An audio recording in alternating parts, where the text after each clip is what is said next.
आज की इस वीडियो में हम क्लास 12th इंग्लिश के बहुत ही मोस्ट इंपॉर्टेंट लॉन्ग आंसर देखने वाले हैं, जो कि हर साल जो है ज़्यादातर सेट में क्वेश्चन पेपर में आता ही आता है।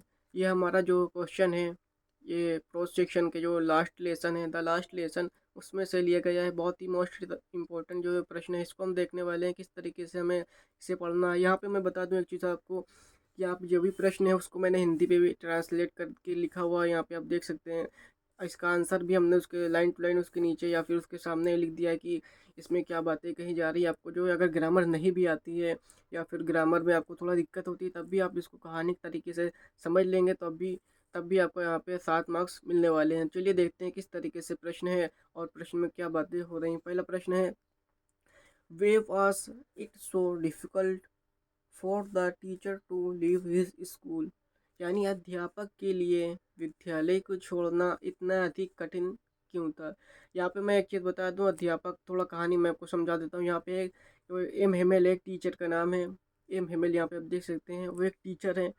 उनको जो है स्कूल छोड़ना पड़ रहा है, उसी के बारे में यहाँ पे हम बात कर रहे हैं। आगे अगर हम अभी पढ़ेंगे तो आपकी पूरी कहानी यहाँ पे समझ आ जाने वाली। इसके जो भी लेसन जब मैं पढ़ाऊँगा आपको तो उसमें हम समझ लेंगे। फिलहाल अभी इतना समझना है आपको। एम हिमल जो है एक टीचर है, उन्हीं के बारे में यहाँ पे बात हो रही है कि उनको जो अध्यापक यानी टीचर एम हिमल हैं, उनको स्कूल जो है छोड़ना, विद्यालय छोड़ना इतना अधिक जो है डिफ़िकल्ट, कठिन क्यों था। तो यहाँ पे यही कहा जा रहा है कि वे वाज इट सो डिफ़िकल्ट, यानी अध्यापक के लिए इतना कठिन क्यों था for the teach to leave his school, यानी विद्यालय को छोड़ना इतना अधिक कठिन क्यों था। अध्यापक के लिए विद्यालय को छोड़ना इतना अधिक कठिन क्यों था।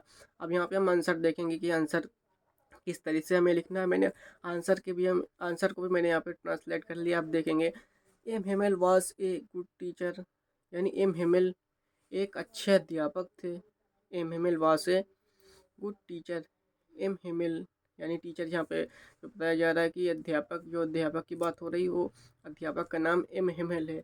उन्हीं के बारे में हम यहाँ पे बात कर रहे हैं। आंसर में हम लिखेंगे कि M Hamel was a good teacher, यानी एम हेमल एक अच्छे अध्यापक थे। यहाँ पे आप देख सकते हैं, आपको बिल्कुल भी ग्रामर नहीं आ रही तब भी आपको कहानी समझ लेना है कि प्रश्न जो है पूछा जा रहा है कि टीचर के लिए विद्यालय को छोड़ना कठिन क्यों था। तो यहाँ पे हम स्टार्टिंग में पहली लाइन में लिखेंगे कि M Hamel was a good teacher, यानी एम हिमल एक अच्छे अध्यापक थे। He had been in this school for 40 years, यानी वो इस स्कूल में 40 साल से थे। He had been in this school for 40 years, यानी वो इस स्कूल में, अपने स्कूल में 40 साल से पढ़ा रहे थे। तो उनको डिफ़िकल्ट तो होगा, कठिनाई तो होगी, उनको छोड़ना पड़ रहा है। जैसे कि आप 11th में थे, आप जो है 12th में आ गए हैं, तो आपको अपने क्लास के प्रति जो है, जो सीट पर बैठते बैठते होंगे आप, वहाँ पे बेंच पे आपको यादें आती होंगी उसकी कि किस तरीके से हम यहाँ पे बिता चुके हैं अपना पल। उसी तरीके से उनको भी यहाँ पे हो, तो 40 साल से उस स्कूल में पढ़ा रहा है, तो उनको भी इसीलिए कठिनाई हो रही है। अब हम यहाँ पे आगे देखेंगे कि आगे किस तरीके से हमें लिखेंगे कि ही लवेड हिज गार्डन वेरी मच, वो अपने बगीचे से बहुत प्यार करते थे। ही लवेड हिज गार्डन वेरी मच, यानी वो स्कूल में जो बगीचा था, उनको अपने बगीचे से भी बहुत प्यार था, यानी वो अपने बगीचे से बहुत प्यार करते थे। अब यहाँ पे हम देखेंगे कि अगली लाइन में हम क्या लिख सकते हैं कि it was outside the window and his class was in front for him, वह खिड़की के बाहरी तरफ था, यानी टीचर जो खिड़की के बाहरी तरफ थे, और उसका क्लास बगीचे के सामने था, यानी उसका जो कक्षा थी, उनकी क्लास थी, वो बगीचे के सामने था। इसीलिए उनको बगीचे से और लगाव रहता था, जो है कि उनकी क्लास के ही सामने था बगीचा। अब यहाँ पे हम देखेंगे नीचे, everything around him had very long and close association, यानी एसोसिएशन विथ हिम, यानी वहाँ की चारों तरफ की हर चीज़ों से उनका बहुत घनिष्ठ संबंध था। यानी वो 40 साल से उस स्कूल में थे, तो वहाँ की जो everything around very long and close association with him, यानी वहाँ की जो चारों तरफ की चीज़ें थी, पेड़ पौधे थे, जितनी भी चारों तरफ की चीज़ें थी उस स्कूल में, उनका लगाव बहुत ही ज़्यादा था। यहाँ पे यही बताया जा रहा है कि everything around him had very long and close association with him, यानी वहाँ की चारों तरफ की हर चीज़ों से उनका बहुत घनिष्ठ संबंध था। अब यहाँ पे हम देखेंगे his sister was busy packing in the room above, यानी उनकी जो बहन थी ऊपर रूम में पैकिंग में व्यस्त थी। उनको स्कूल छोड़ के जाना था, तो इसलिए जो बैग पैकिंग करना होता है, तो उनकी बहन जो सिस्टर थी वो ऊपर जो है कमरे में बैग पैकिंग कर रही थी। यहाँ पे देख सकते हैं एबो का मतलब होता है ऊपर, हमने यहाँ पे लिख दिया है ताकि आपको अच्छे से हर एक चीज़ के बारे में, हर सेंटेंस के बारे में नॉलेज हो जाए। यानी he his sister was busy packing in the room f room room the in the room above, यानी उनकी बहन ऊपर रूम में पैकिंग में व्यस्त थी। अब यहाँ पे देखेंगे कि everyone was sad at his living the school, सभी लोग दुखी थे क्योंकि वो स्कूल छोड़कर जा रहे थे।